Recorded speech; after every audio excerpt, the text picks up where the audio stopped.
Je n'aurais jamais imaginé que vivre avec mon nouveau mari Knox et son fils Nico se transformerait en quelque chose d'aussi compliqué, d'aussi dangereux, et d'aussi inévitable. Épouser Knox a été l'une des plus belles décisions de ma vie. Mais ça a tout changé. Nico venait d'avoir 18 ans. Il sortait tout juste du lycée, cherchait sa voie, ses repères. Avec les innombrables déplacements professionnels de Knox, je me retrouvais souvent seule avec mon beau-fils. Et le plus troublant ? On s'entendait, trop bien. Il n'y avait jamais de tension, jamais de gêne. Nico était réfléchi, d'une maturité presque déconcertante pour son âge. Être avec lui était facile. Trop facile. Au début, je me disais que c'était juste sa gentillesse, sa prévenance naturelle. Mais petit à petit, j'ai commencé à sentir autre chose. Des regards qui duraient une seconde de trop. Des silences un peu trop chargés. Des frôlements qui n'avaient rien d'innocent. Et puis, il y a eu ce matin-là. Knox était en voyage d'affaires. J'étais seule à la maison. Je sortais de la douche, encore enveloppée dans une serviette, les cheveux trempés, la peau perlée d'eau chaude. La vapeur flottait dans la salle de bain, collait à ma peau, embuait le miroir. J'étais en train de me sécher les cheveux quand on a frappé à la porte. Nala ? T'es là ? La voix de Nico.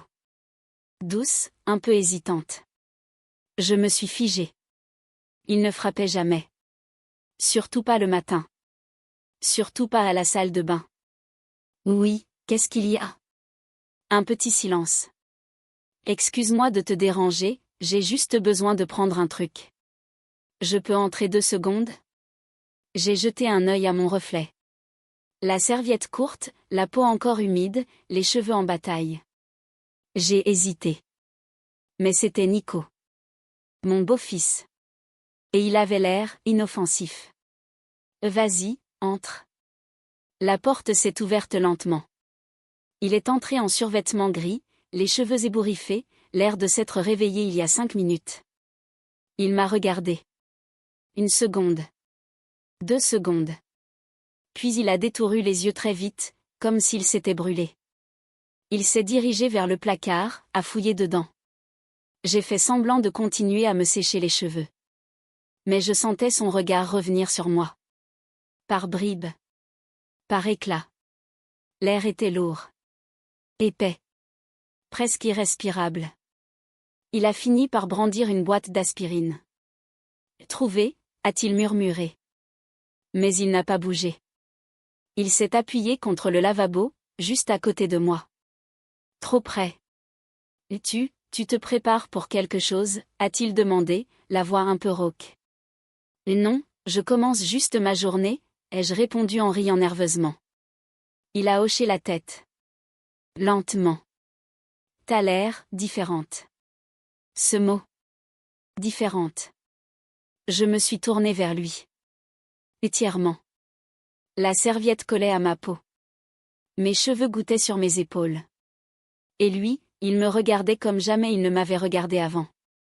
Avec une intensité qui m'a coupé le souffle. Et différente comment, ai-je demandé, plus bas que je ne l'aurais voulu. Il a dégluti.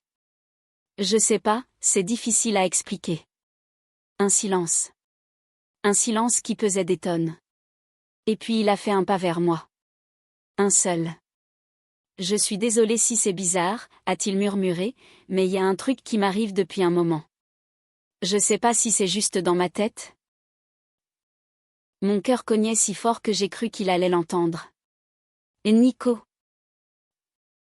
Je voulais dire stop. Je voulais dire on ne peut pas. Mais ma voix s'est brisée. Il a levé la main. Lentement.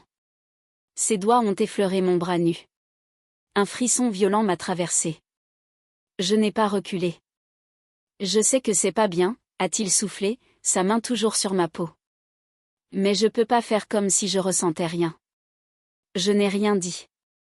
Je n'ai pas pu. Je l'ai juste regardé. Et j'ai vu dans ses yeux tout ce que je refusais d'admettre depuis des semaines. Le désir. La peur. L'envie. Et moi, je ressentais exactement la même chose. J'ai reculé d'un pas vite. Trop vite. Faut que j'y aille, ai-je balbutié, la voix tremblante, les joues en feu. Je me suis précipitée hors de la salle de bain, j'ai claqué la porte de ma chambre, et je me suis appuyée contre elle, le cœur au bord des lèvres. Qu'est-ce qui venait de se passer? Le reste de la journée, j'ai tout fait pour l'éviter. Courses, ménage, téléphone, n'importe quoi. Mais je n'arrivais pas à effacer la sensation de ses doigts sur mon bras. Ni ce regard. Le soir, quand il est rentré, on s'est croisés dans le salon. On s'est regardé. Longtemps. Aucun mot. Et puis il a brisé le silence. Salut. Juste ça. Mais sa voix, elle tremblait. Salut, ai-je répondu, la gorge nouée. Il a fait un pas vers moi. À propos de ce matin, je suis désolée. Vraiment. J'ai pas voulu te mettre mal à l'aise. J'ai secoué la tête. C'est pas que toi. Il m'a regardé. Intensément. Y a un truc entre nous, a-t-il dit tout bas. Je le sens depuis longtemps. Et je sais que c'est mal. Je sais que t'es avec mon père. Mais, je peux pas faire semblant. Je voulais dire non. Je voulais dire stop. Mais au lieu de ça, j'ai pris sa main. Le contact a été électrique. Je l'ai regardé dans les yeux. Et j'ai vu qu'il avait aussi peur que moi. Aussi perdu. Aussi attiré. On peut pas, ai-je murmuré. Je sais, a-t-il répondu. Mais aucun de nous n'a lâché la main de l'autre. Et puis il s'est penché. Lentement. Comme pour me laisser le temps de dire non. Je ne l'ai pas dit. Je l'ai attiré vers moi. Ma main dans ses cheveux. Et on s'est embrassés. Pas comme une belle-mère et son beau-fils. Comme deux personnes qui se désiraient depuis trop longtemps. C'était doux. C'était brûlant. C'était interdit. Et c'était inévitable. Quand on s'est séparés, on respirait fort. Front contre front. Qu'est-ce qu'on fait maintenant, a-t-il murmuré. Je n'avais pas de réponse. Tout ce que je savais, c'est que plus rien ne serait jamais comme avant. Les jours suivants ont été un vertige. Des regards volés. Des frôlements dans la cuisine. Des silences lourds de sens. Et puis une nuit, la veille du retour de Knox, il est venu dans ma chambre. Il a frappé doucement. Je l'ai laissé entrer. On n'a presque rien dit. Je l'ai attiré dans mon lit. Et cette fois, on n'a plus fait semblant. C'était intense.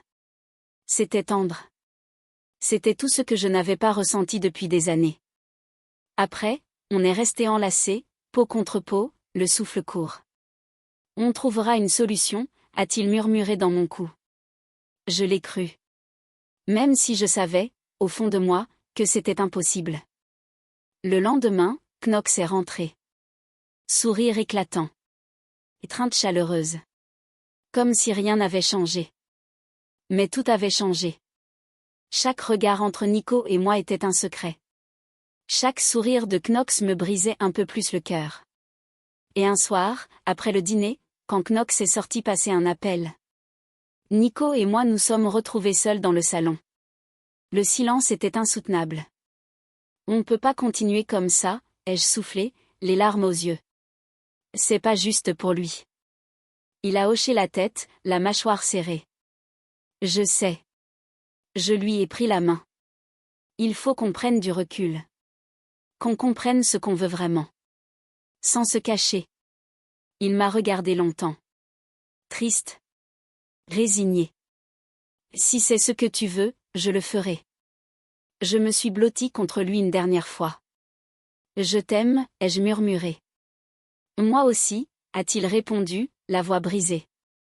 On est resté comme ça, enlacés dans le salon, pendant que Knox parlait au téléphone dans la pièce d'Alexandra côté. Je savais que ce n'était pas fini. Loin de là. Mais pour la première fois, on avait choisi d'être honnête. Au moins avec nous-mêmes. Peu importe ce qui viendrait après. On savait tous les deux que ce qu'on ressentait était réel. Et qu'on ne pourrait jamais vraiment l'effacer point dans la même veine, voix intime, sensuelle, déchirée entre désir et culpabilité, sans jamais tomber dans le vulgaire. Tout est dans le non-dit, la tension, le souffle retenu. Les jours qui ont suivi notre décision de « prendre du recul » ont été un supplice lent. On se croisait dans la cuisine le matin. Je préparais le café, il prenait une pomme. Nos doigts se frôlaient sur le plan de travail. Un millième de seconde. Et on retirait la main comme si on s'était brûlé. Le soir, Knox rentrait. Il m'embrassait sur la tempe, posait sa main au creux de mes reins, me demandait comment s'était passée ma journée. Je souriais. Je répondais, bien. Et je mourais à petit feu. Nico, lui, mangeait en silence, les yeux baissés. De temps en temps, nos regards se croisaient au-dessus de la table. Un éclair. Et on détournait la tête. On était devenus experts dans l'art de faire semblant.